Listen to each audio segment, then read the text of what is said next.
Hoy vamos a predicar expositivamente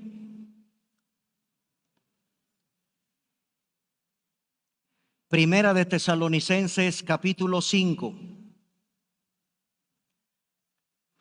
versículo 21 y 22.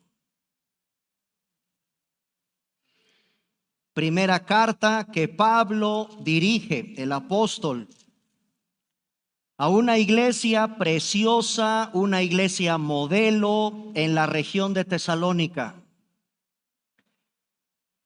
Y se está despidiendo. Si ustedes se dan cuenta, ya nos quedan pocos versículos. Después vamos a segunda de Tesalonicenses, Terminando primera, nos seguimos con la segunda. Tener discernimiento es el tema de esta tarde. ¿Qué le dice Pablo a través del Espíritu Santo a la iglesia? Tengan discernimiento. Primera de Tesalonicenses capítulo 5, versículos del 21 al 22. Dice la palabra de Dios: examinadlo todo, retengan lo bueno. Y versículo 22, absteneos de toda especie de mal. Oremos. Estamos reunidos en esta tarde, amado Padre Celestial, para venir a escuchar tu palabra.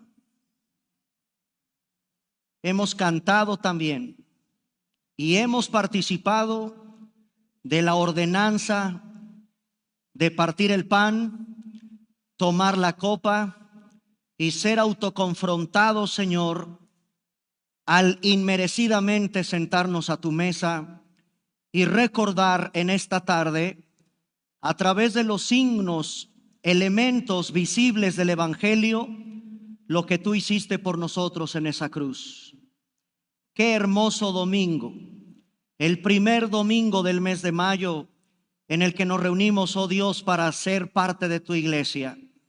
Háblanos en esta tarde, a fin de que podamos, Señor, llevar a la práctica lo que tú nos pides a cada uno de nosotros, que somos ovejas de tu redil.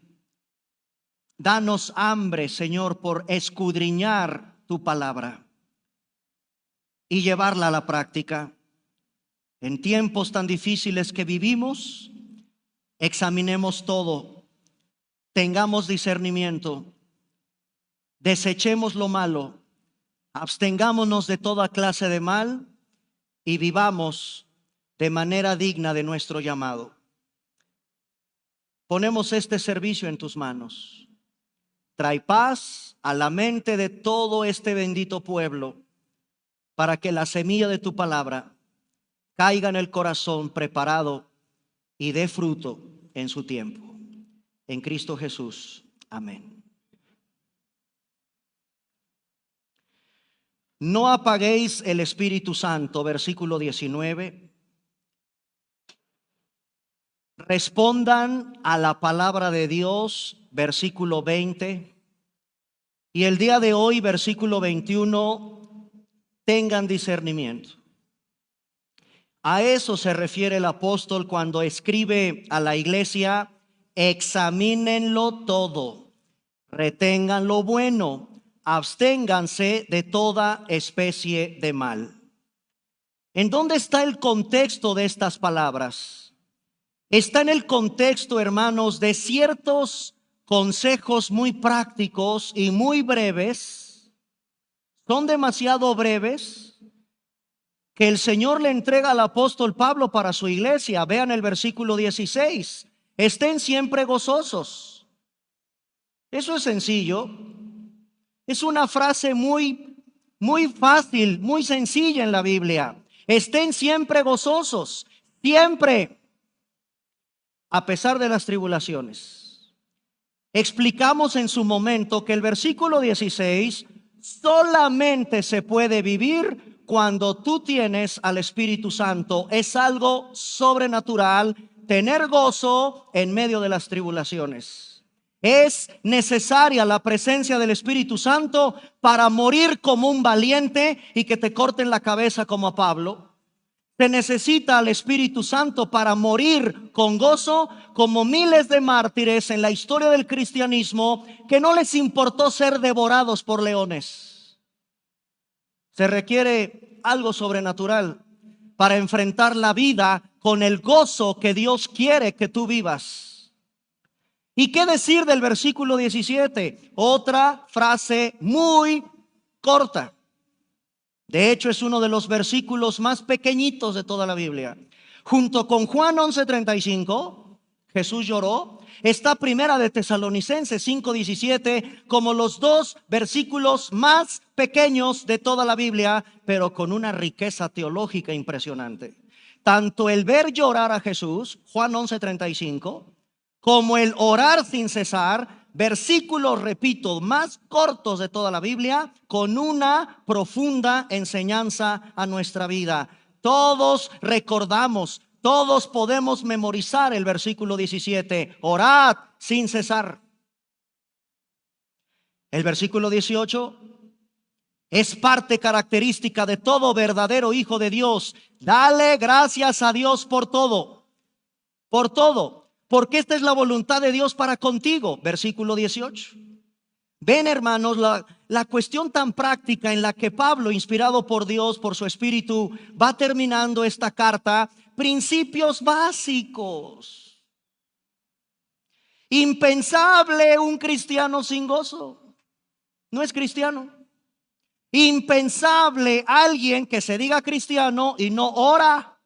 No, eso no puede ser.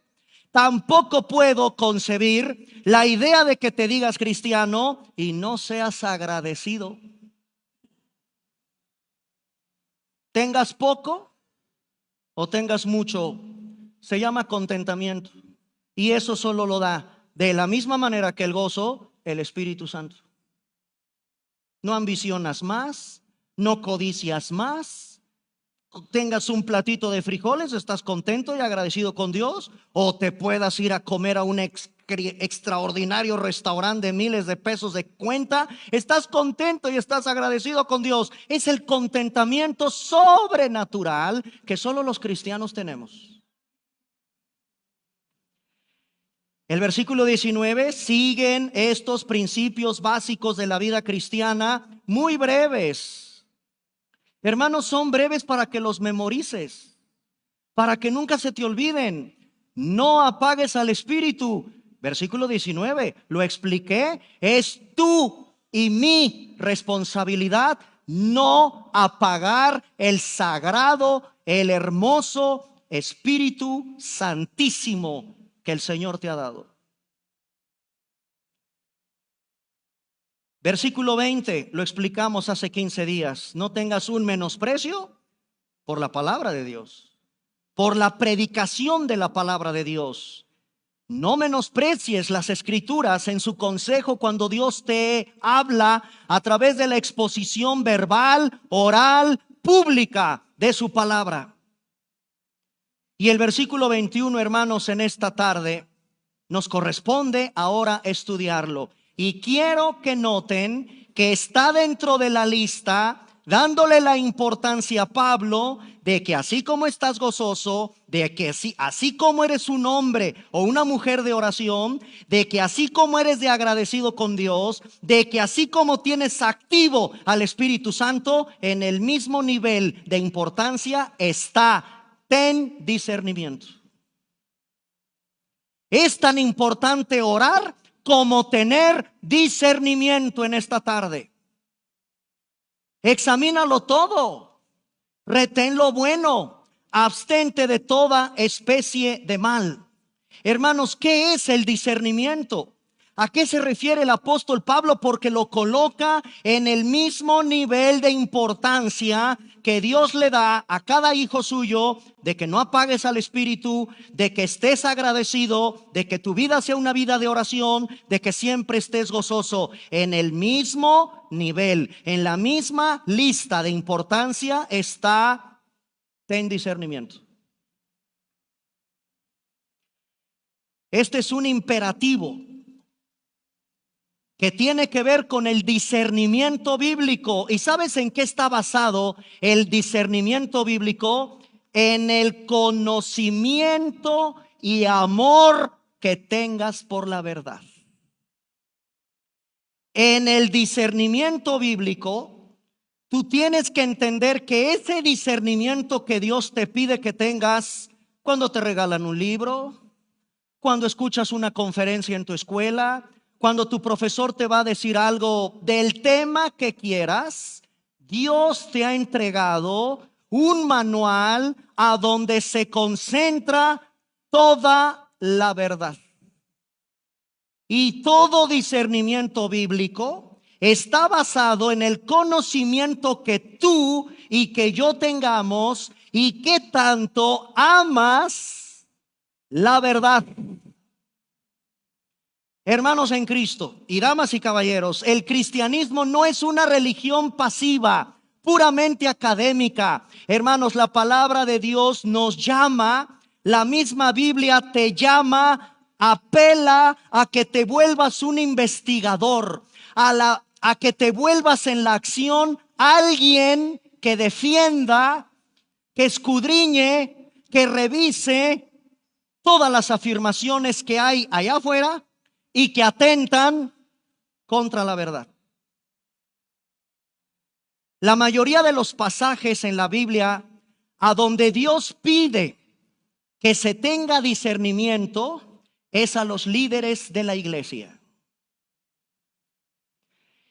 La mayoría de los pasajes en la Biblia donde Dios llama a que tengamos una acción de investigación con respecto a todas las afirmaciones que puedan llegar a nuestra vida, el llamado primero, la mayoría de los pasajes a donde Dios nos dice que tengamos discernimiento es a los líderes. Primera de Timoteo, por ejemplo. Abramos nuestra Biblia un poquito más adelante. Seguramente, si el Señor no dispone otra cosa, después de terminar las 2 cartas de Tesalonicenses, me voy a seguir con la carta a Timoteo para continuar predicándola expositivamente. Lo he estado orando, pero pues obviamente la última palabra la tiene el Señor, no lo sé. Pero es una carta tan llena, tan rica, tan hermosa, porque además Timoteo es un muchacho, eso me encanta. Los jóvenes. Timoteo es un joven y le da unos consejos tan hermosos el apóstol como un padre hacia un hijo. Ya revisaremos, si el Señor lo permite, mediante predicación expositiva, la primera carta de Pablo que le dirige a Timoteo. Y vean el capítulo 4, versículos del 6 al 7. Primera de Timoteo 4 son las indicaciones del apóstol a un futuro líder, a un futuro pastor, a un muchacho que el Señor le encargará el día de mañana la responsabilidad de predicar, de enseñar la palabra de Dios. ¿Y qué le dice Pablo en el consejo del capítulo 4 del 6 al 7? Si esto enseñas a los hermanos, serás buen ministro de Jesucristo, nutrido con las palabras de la fe y de la buena doctrina que has seguido. Desecha, Timoteo, desecha las fábulas profanas y de viejas, ejercítate para la piedad. Versículo 13. Entre tanto que voy, futuro líder, futuro pastor, ocúpate en la lectura, ocúpate en la exhortación, ocúpate en la enseñanza. Tito, más adelante, el apóstol Pablo a otro hombre llamado Tito, capítulo 1, versículo 9. Fíjense qué consejos le dice Pablo a Tito. Tito 1:9. Retenedor de la palabra fiel, tal como ha sido enseñada, para que también pueda exhortar con sana. Hermanos, oremos que pertenezcamos a una iglesia sana en doctrina, sana en enseñanza. Retén la palabra fiel como ha sido enseñada, para que puedas exhortar con esa sana enseñanza y por favor convence a los que te contradigan. Cada pastor, cada maestro de la palabra de Dios tiene que ser hábil en la enseñanza de las Escrituras. Todo pastor, todo hombre llamado por Dios a la enseñanza bíblica tiene que tener la capacidad de refutar doctrinas heréticas, doctrinas erróneas. Hermanos en Cristo, todos los llamados a pastorear una iglesia, los líderes de una iglesia, los maestros de una iglesia, con los libros, con las revistas, con los artículos, ensayos, bosquejos, programas, videos en YouTube, canales de Facebook, plataformas de redes sociales, todo lo que lees, todo lo que ves, todo lo que observas, escuchas, todo debe pasar por una red. Todo lo que ves en las redes sociales, escúchamelo, todo lo que lees, todo lo que te dicen, todo lo que escuchas de otro pastor, todo lo que escuchas de otro maestro, todo lo que te dicen, todo lo que ves en Facebook, todos los libros que te regalan, entiéndelo, pásalos por una red de discriminación mental. Tiene que haber un esfuerzo por separar la verdad del error. Y nuestra pasión, la pasión de un predicador, la pasión de un verdadero cristiano es defender la verdad, proclamar con autoridad la verdad, cuidar a la grey de Dios, enseñando correctamente la verdad y tener la humildad de decir: hermanos, entendí mal, enseñé algo malo, me equivoqué, perdónenme, corrijo. En el original griego, en este autor, esto dice la Biblia con otro versículo, y ya tengo más elementos para decirles: me equivoqué. Pero hay un problema muy grave cuando detectas que alguien se equivoca, sobre todo pastores, soberbia, arrogancia, prepotencia, orgullo, y eso es peligroso.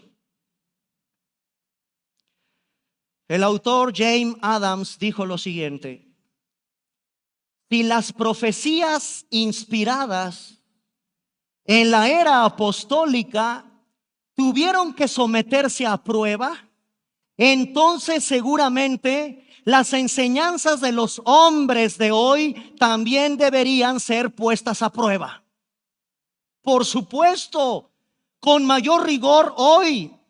Repito lo que dice el autor J. Adams: si las profecías inspiradas por la era apostólica. Mis alumnos del Instituto Teológico Internacional, cuando lleguemos a la carta de Santiago, les voy a tener que explicar que la carta de Santiago causó muchos problemas para ser incluida en el canon. Hay libros en la Biblia que fueron muy problemáticos de ser aceptados como inspirados por el Espíritu Santo. Imagínense, hermanos, que en la época de la era apostólica, los apóstoles tuvieron que someter a prueba. Los discípulos de Berea no se tragaron todo lo que Pablo les fue a decir. Los discípulos de Berea, en el libro histórico de Hechos de los Apóstoles, a ver, espérame, Pablo, ¿dónde dice? El Evangelio, Cristo desde el Antiguo Testamento, el Cordero inmolado, el Mesías prometido. ¿Dónde dice Pablo? Así tenemos que ser los cristianos del siglo XXI. Exactamente como lo dice J. Adams. Si las profecías inspiradas en la era apostólica tuvieron que someterse a prueba, seguro seguro que las enseñanzas de los hombres de hoy también, por favor, iglesia, ponlas a prueba. Eso es discernir. Ahora, necesitamos, regresamos a Primera de Tesalonicenses capítulo 5, versículo 21. Examínenlo todo. Muy bien, Señor. Habrá en tu palabra, Señor, si tú me pides que no me trague todo lo que venga, de quien venga, Ay, pero es un pastor muy famoso. ¿Coincide con lo que enseña aquí? Es que en esa iglesia hacen tal cosa. Eso que hacen en esa iglesia, ¿coincide con lo que te enseña aquí?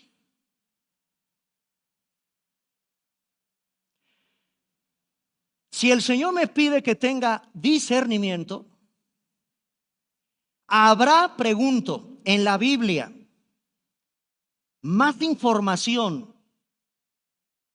Yo pregunto, hermanos, ¿Dios nos habrá dejado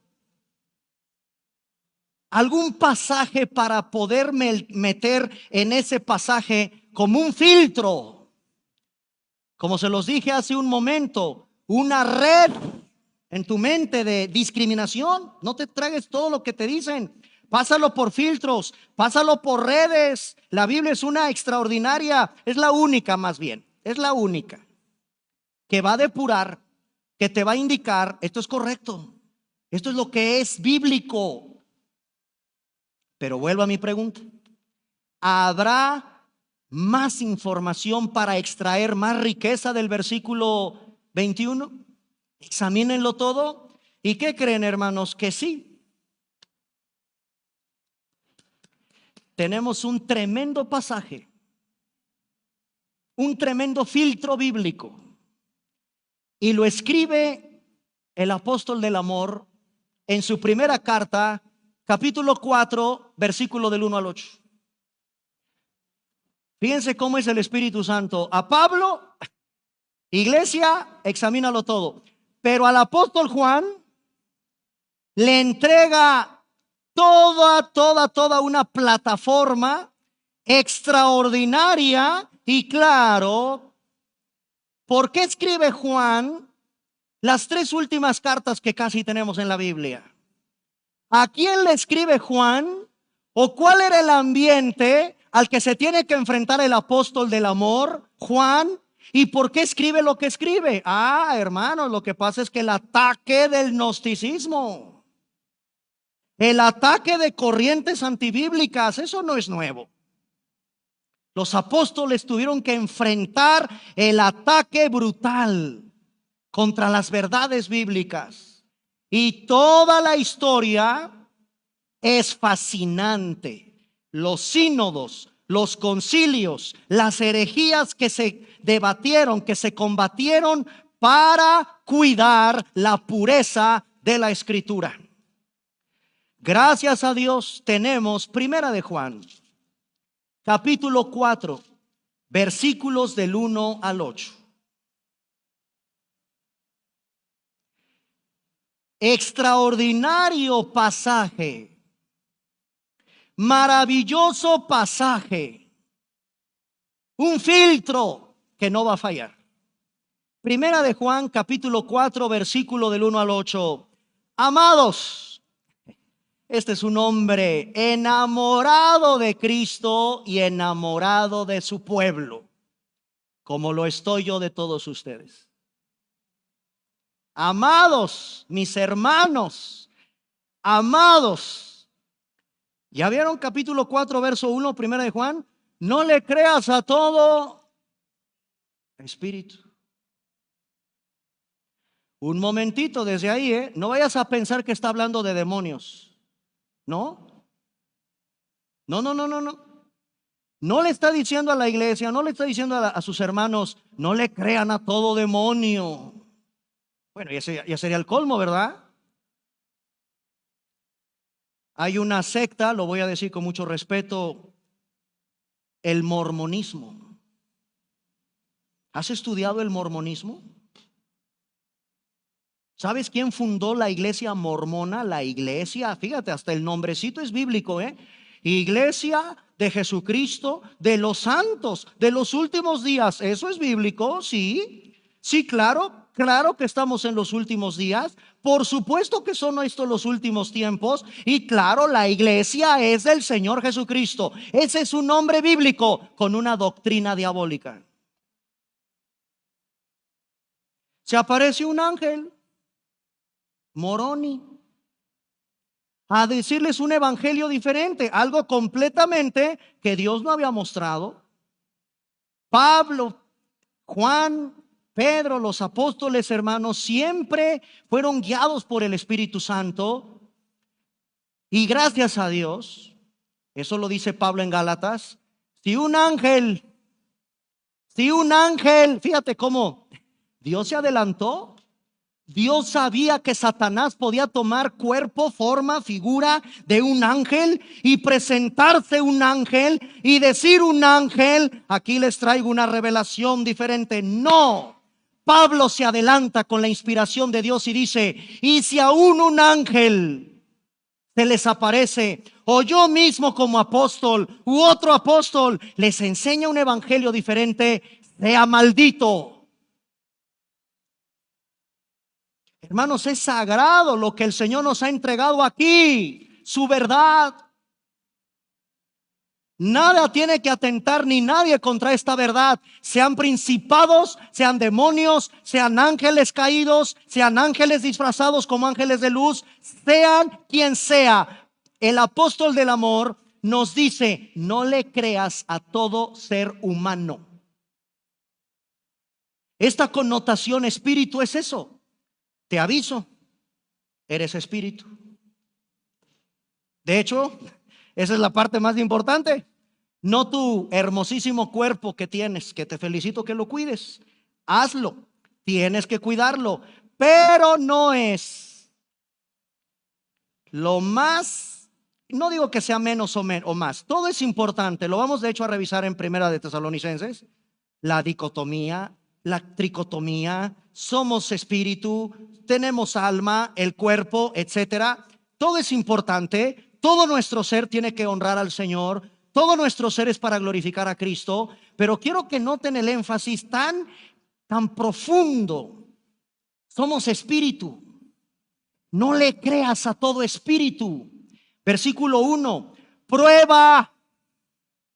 ¿A quién le está entregando eso el Señor? A ti. Pruébalos, no te tragues, no les creas a todo espíritu. Probad los espíritus si son de Dios. Porque muchos falsos profetas. No, hermanos, no nos alcanza ninguna enciclopedia para colocar qué barbaridades de falsos de todo hay. Muchos falsos profetas han salido por el mundo. Vean el versículo 2, vayan revisando después todo este versículo porque aquí está un filtro. En esto conoced, aquí ya viene con mayúscula. ¿Ya vieron la diferencia entre el capítulo 4, verso 1 y el versículo 2? En el versículo 1 está espíritu con minúscula. Eso significa que se está refiriendo a un ser espiritual. ¿Y quién es un ser espiritual? Un ser humano. Yo tengo que probar lo que ese hombre, ese espíritu que tiene, ¿qué está diciendo? Versículo 2. En esto, y qué hermoso que el Señor, hermanos, vean cómo cuida a su pueblo. Dios cómo te cuida. Prueben. No te creas todo. En esto vas a conocer que se trata de mi espíritu. Todo espíritu, o sea, toda enseñanza, todo hombre, toda doctrina que confiese que Jesucristo ha venido en carne, es de Dios. Con este solo versículo tendríamos que desarrollar toda la doctrina de la cristología, de todo lo que falsamente se ha enseñado con respecto a Jesucristo. todo el que confiesa que Cristo ha venido en carne es de Dios. Versículo 3. Y todo espíritu que no confiesa que Jesucristo ha venido en carne no es de Dios. Y aquí está, solo a Juan se le revela el espíritu del anticristo. En el mundo, de acuerdo a la Biblia, hay un espíritu del que va en contra de Cristo. Es increíble que solo Juan, es el apóstol Juan que lo detecta, le llama como es identificado, anticristo. El espíritu del anticristo, el cual vosotros habéis oído que viene. ¿Ya revisaste de pura casualidad todo lo que hay actualmente con respecto a este espíritu? Y que ahora ya está en el mundo. En la época de Juan ya estaba, imagínate ahorita cómo está.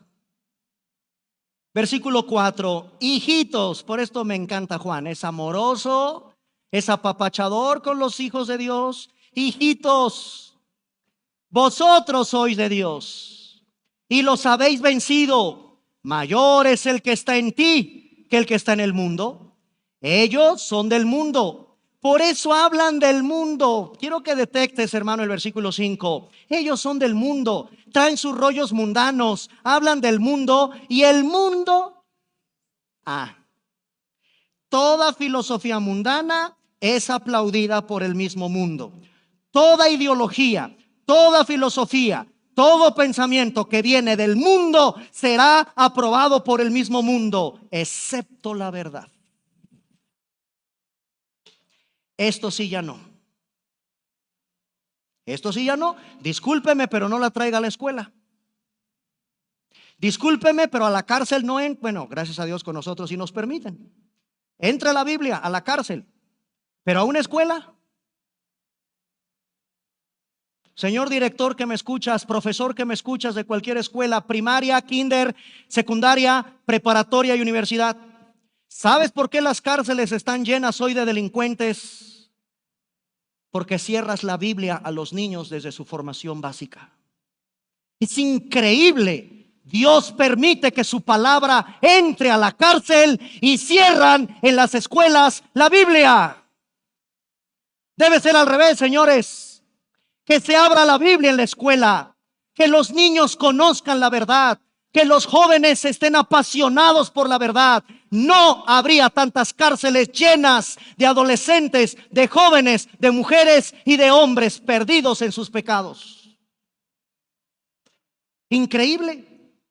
Dios ha abierto las puertas de nuestra iglesia en la cárcel y no vamos a retroceder. La Biblia, la palabra de Dios será predicada en la cárcel.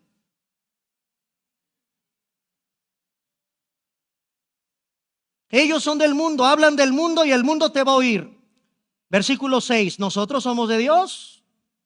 El que conoce a Dios nos oye.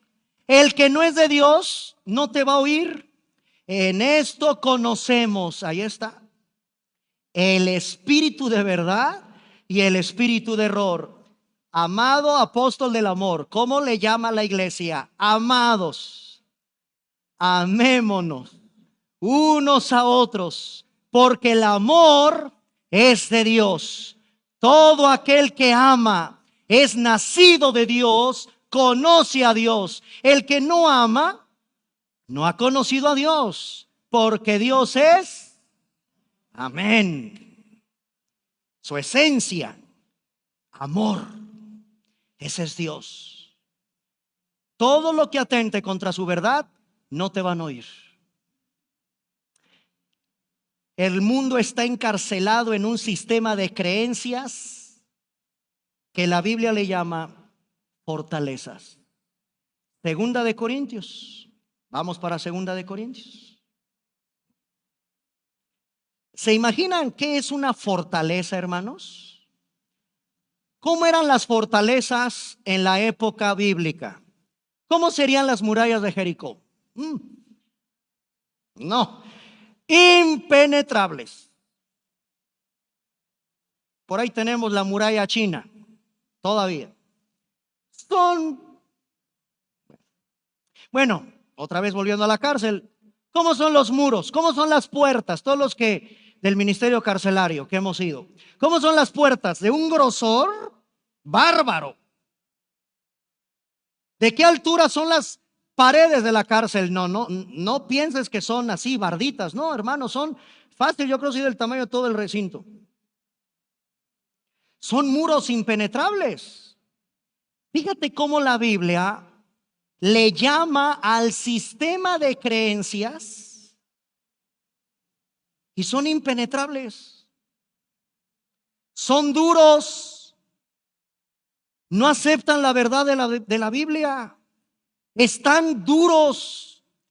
Segunda de Corintios capítulo 10, versículo 4. Segunda de Corintios capítulo 10, versículos del 4 al 5. Porque las armas, presente, Señor, a sus órdenes, capitán. Soy soldado. Cristo es capitán, tú eres soldado. Y estamos armados. Solo que las armas de nuestra milicia, le hablo en esta tarde al ejército de Jehová. Le hablo en esta tarde desde este púlpito al ejército poderoso que defiende el evangelio. Le hablo en esta tarde a la milicia del Señor, a los soldados de Cristo, a los soldados del Señor. Nuestra arma en nuestra milicia no es carnal. Son poderosas en Dios para la destrucción de ¿qué cosa? Todo el sistema de creencias está fortificado, es impenetrable, ideologías impenetrables, fortalezas en las cuales ellos viven, se convierten en sus cárceles y terminan siendo sus tumbas. Al derribar esos argumentos, ¿ya viste lo que te pide el Señor? Las armas que el Señor te ha entregado son poderosas en Dios para que destruyas eslogismos. Lo vuelvo a repetir, estudiantes de Biblia. Derriba eslogismos, ideas, teorías. Ya basta, ¿no? Ya te engañaron mucho a tus niños con sus libros de teorías. Puntos de vista, sistemas de creencia, psicologías mundanas, filosofías, religiones, etcétera, etcétera.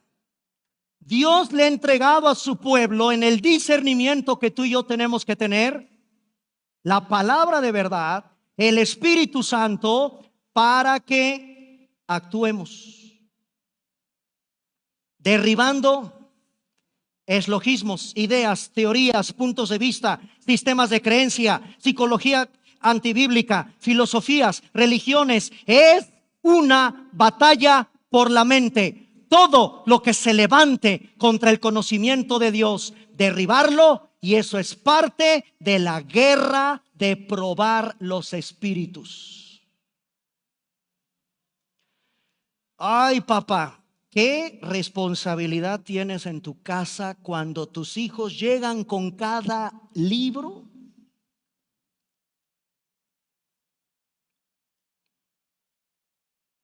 Hay que estudiar. Hay que conocer la verdad. Hay que ir a la Escritura. En el año de 1741, Jonathan Edwards escribió un libro, Las marcas distintivas de una obra del Espíritu de Dios. Fíjate el título de ese libro de Jonathan Edwards, que se escribió en el siglo XVIII. Estoy en 1741. Marcas distintivas de una obra del Espíritu Santo. ¿Y sabes por qué lo escribió? Porque entre 1730, estudiantes de historia, y 1740, ¿qué pasó? Jonathan Edwards, escribiendo en 1741, de inmediato a el periodo del gran avivamiento. De repente, hermanos, vamos a escuchar mucho eso. Hay un avivamiento en la Universidad de Kentucky. Hay avivamientos en tal iglesia. Hay una serie de avivamientos en tales lugares. Un momentito. Esto no es nuevo. 1741. Un puritano, un hombre de Dios, Jonathan Edwards, que vivía en la escritura, apasionado de la escritura, escribe basado en Primera de Juan capítulo 4. Todo ese periodo entre 1730 y 1740 se le conoce, amantes de la historia cristiana, como el gran avivamiento. Y Edwards se puso a estudiar Primera de Juan capítulo 4. Veamos si ese avivamiento es de Dios o no. Dios nos deja en su palabra lo que debe de hacer un pastor, lo que debe de hacer un verdadero maestro de la Biblia, lo que debe de hacer un buen estudiante de la Biblia: examinar cualquier cosa, aunque se diga que es la obra del Espíritu Santo, Todo lo que llegue a pasar de obras supuestas del Espíritu Santo no pueden contradecir la Escritura. Discúlpame. No. Toda obra que se diga de parte de Dios tiene que coincidir, tiene que pasar por la prueba que trasciende el tiempo, y esa prueba la da el mismo Espíritu Santo. Nos la entrega a nosotros. Todos estamos en esta tarde obligados a evaluar, a pasar por el filtro de la Escritura, lo que verdaderamente es del Espíritu Santo. Y créemelo, el Espíritu Santo te lo va a confirmar.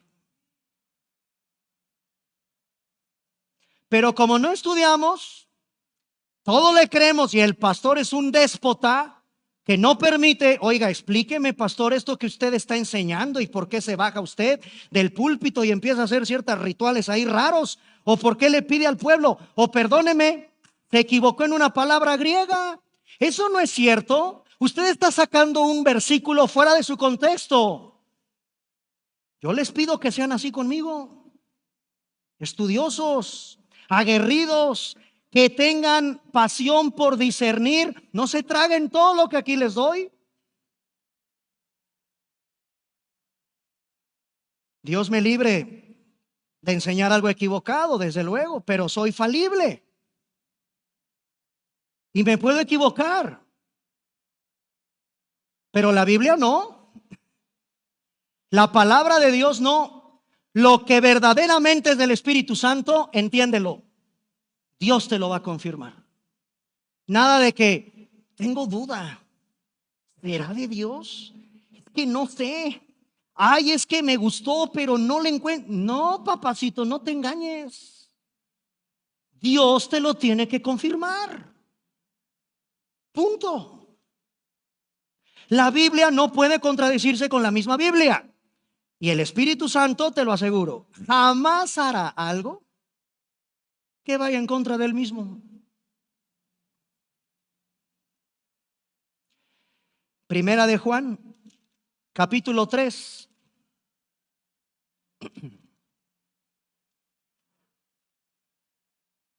Ya se me apagó acá el cronómetro, ya no sé en qué tiempo voy. ¿Me ayudan por allá atrás, chicos, de media? Primera de Juan, capítulo 3, versículo 24.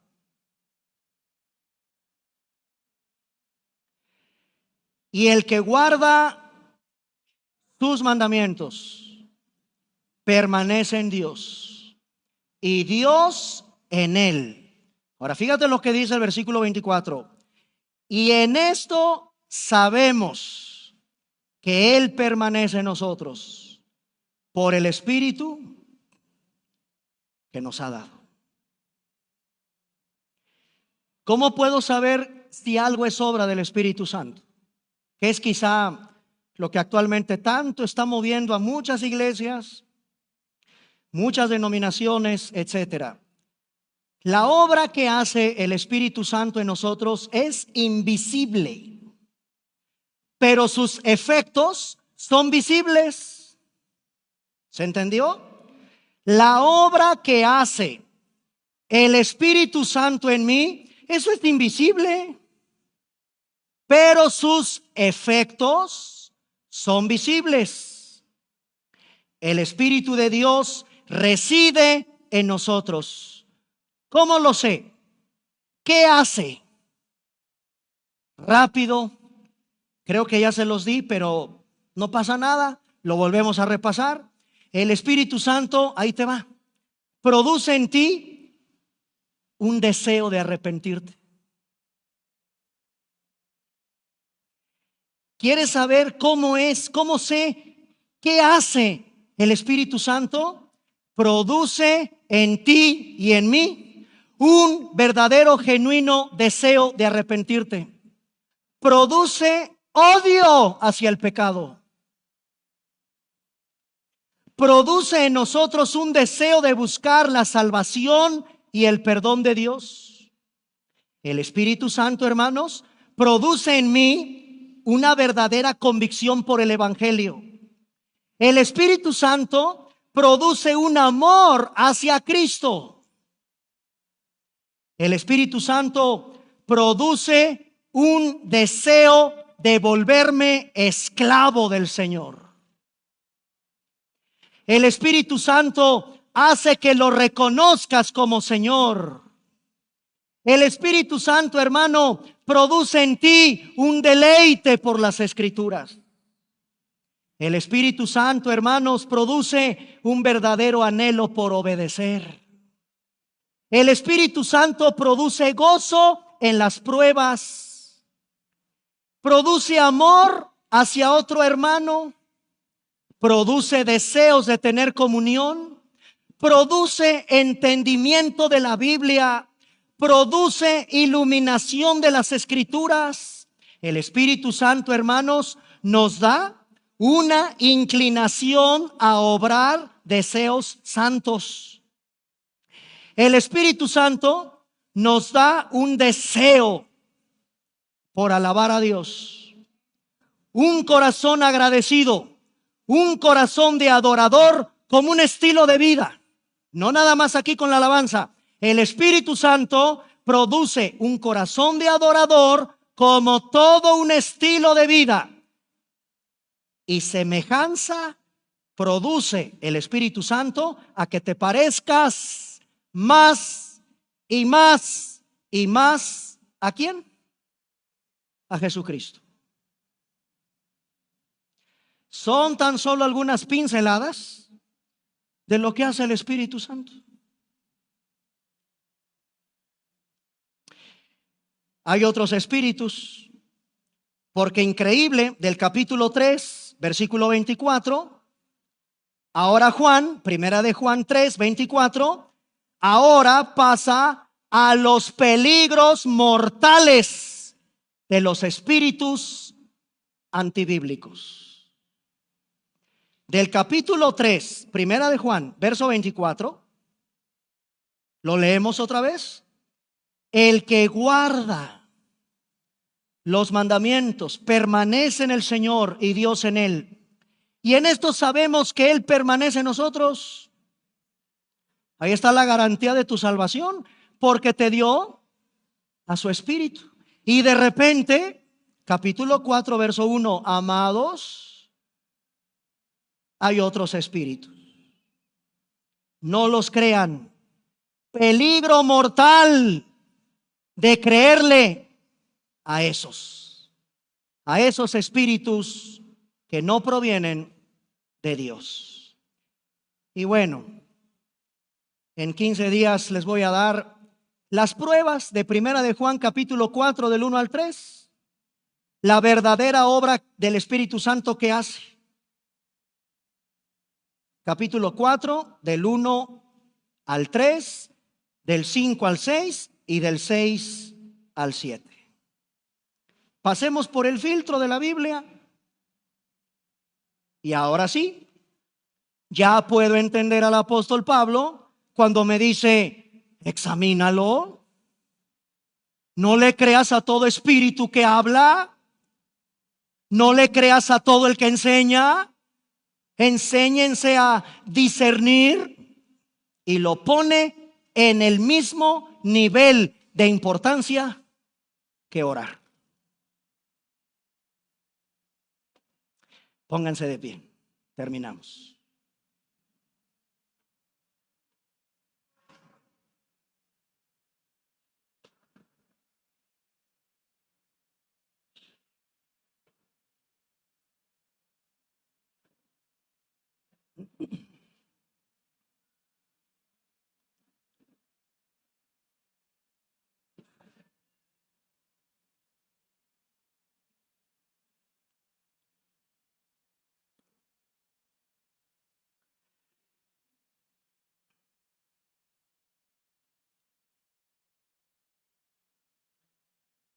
Padre, somos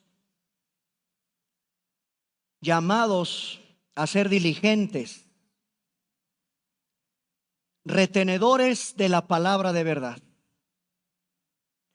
Somos llamados por ti, Señor, a probar los espíritus.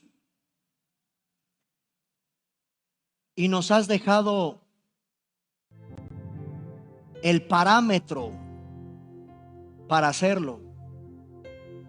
Y es tu palabra.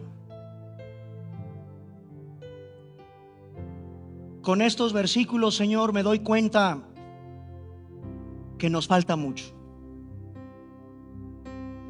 para seguir aprendiendo cómo discernir. ¿Cómo puedo probar lo que no proviene de ti? ¿Me edifica?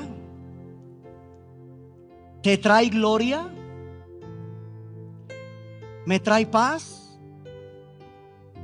¿Produce en mí lo que acabo de estudiar con el pastor?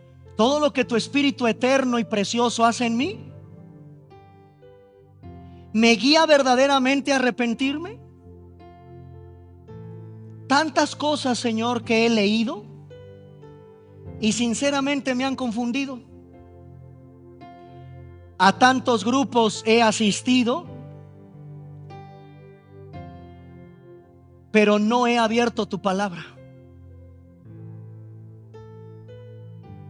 No he dedicado el tiempo para revisar si eso es de Dios, si viene de ti.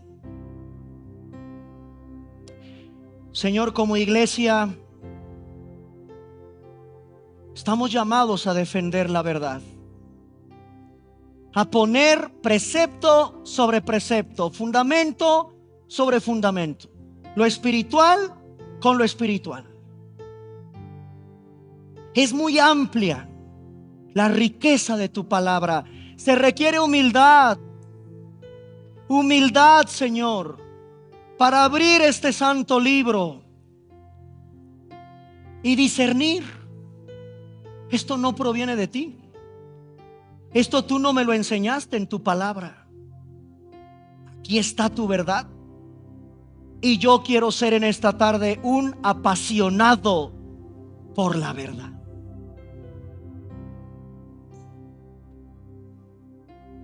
Tu palabra, Juan 17:17, tu palabra es la verdad.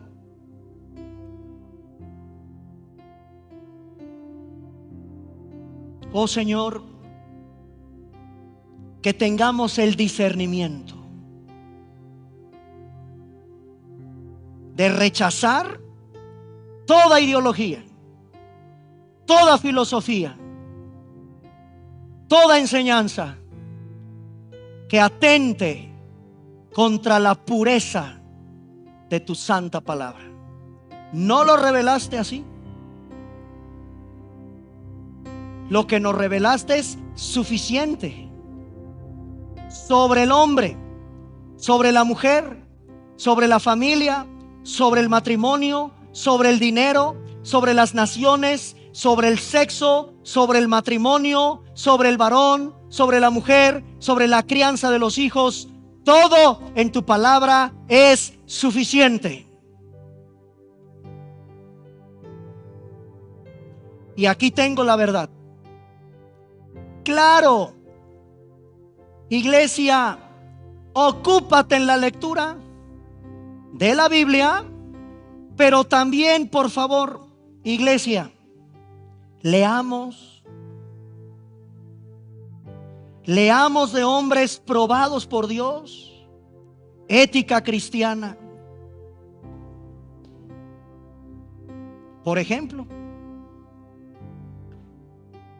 ¿cómo puedo ser un mejor cristiano allá afuera? Tantos libros. Hermanos, en verdad, nunca acabamos. Pero tienes que leer.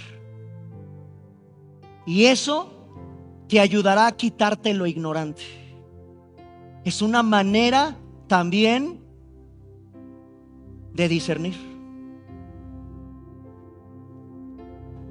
Y en todos los temas, en todos, no hay uno que se escape. Todo tiene que pasar por el filtro de la Escritura.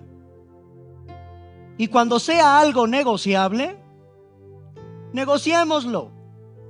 Divirtámonos un poco de este lado de la eternidad, no pasa nada. En el cielo conoceremos cuál es la verdadera postura de un determinado tema, hermanos. Pero hay que discernir con humildad. Gracias por esta tarde, Señor, que nos has dado una riqueza de enseñanza, de que me has encargado como una responsabilidad que tiene tu iglesia, no solo el pastor, no solo los líderes de esta iglesia, también yo, de discernir y de probar los espíritus, si son de Dios o no lo son. Defendamos, iglesia, como columna y baluarte de la verdad de Dios, para la gloria de aquel que dio su vida por nosotros en una cruz. Mi amigo, en esta tarde ven a Cristo. Ahí está la verdad de tu salvación. No está en ninguna religión. La verdad es que tú eres un pecador y yo también. La verdad es que en pecado te concibió tu madre y mi madre también me concibió en pecado. Esa es la verdad, mi amigo. La verdad es que Dios está airado con el pecador. La verdad es que hay una condenación eterna para todos aquellos que mueran en sus delitos, en sus pecados. Pero la verdad es que Dios intervino y envió a su Hijo inocente, puro, santo, sangre limpia, la sangre de Dios. Escúchame, la sangre de Dios como la única que en esta tarde te puede dar absoluta limpieza de tus pecados. Escucha qué mensaje tan maravilloso.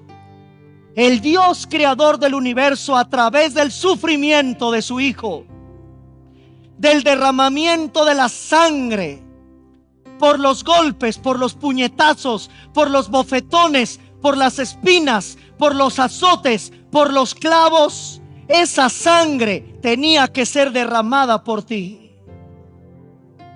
Escucha qué mensaje tan poderoso hay para ti en esta tarde.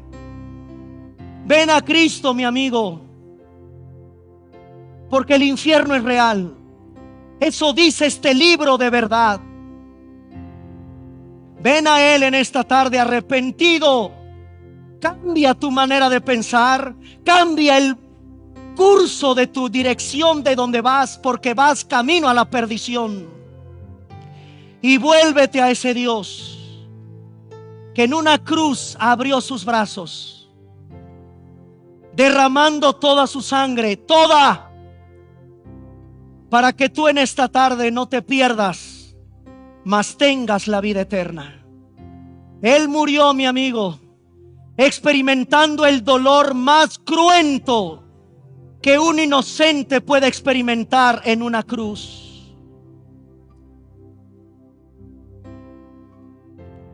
Exhaló el espíritu,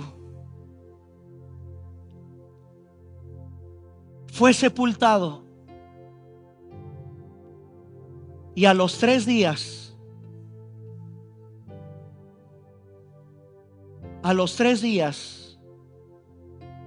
ese Salvador que tanto necesitas volvió a vivir. Cada uno de los que estamos aquí, mi amigo, te puede dar testimonio de la real, de la auténtica presencia de Dios en el cambio, en la transformación, en la renovación que Él hizo en cada uno de los que ocupamos estas sillas. Mi amigo, ven a Cristo.